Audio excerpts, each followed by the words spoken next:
Partie 1. Les histoires de Léo. On raconte qu'il y avait autrefois une jeune femme nommée Amina, douce, aimante, mariée à un homme qu'elle chérissait plus que tout. Pourtant, son cœur se consumait dans le silence d'une douleur que peu pouvaient comprendre.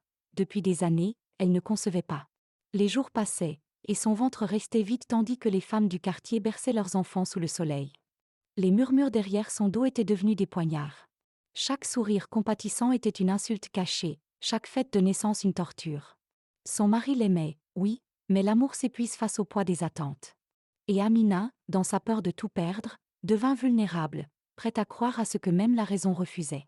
Un soir, son amie Déhida, voyant son désespoir, lui parla d'une vieille femme qui changeait les destins. Amina hésita, mais la curiosité et la peur d'un futur sans enfant prirent le dessus. Elles partirent ensemble jusqu'à un vieux hameau à la lisière de la forêt, là où les arbres semblaient murmurer des secrets interdits.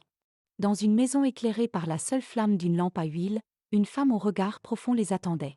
Sa voix, à la fois douce et inquiétante, brisa le silence. « Je sais pourquoi tu es là. Le monde t'a refusé la vie, mais moi je peux te la donner, si tu acceptes mes conditions. » Sous le regard tremblant d'Amina, elle sortit un petit œuf noir, luisant comme la nuit. « Prends-le, garde-le loin des yeux du monde. Le jour de la pleine lune, il s'éclora et ton ventre portera enfin la vie.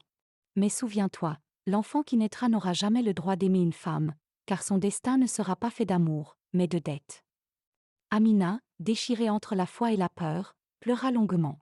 Mais la douleur d'une femme blessée dépasse souvent la prudence. Elle prit l'œuf, remercia la vieille femme et rentra chez elle, le cœur battant, l'âme tremblante. Cette nuit-là, pendant que son mari dormait, elle cacha l'œuf dans un coin sombre de leur maison, priant le ciel de la pardonner si elle se trompait. Elle était très attentive et avait du mal à dormir, pris entre le doute et la peur, elle se remettait encore en question concernant ce choix, et passa une nuit très longue,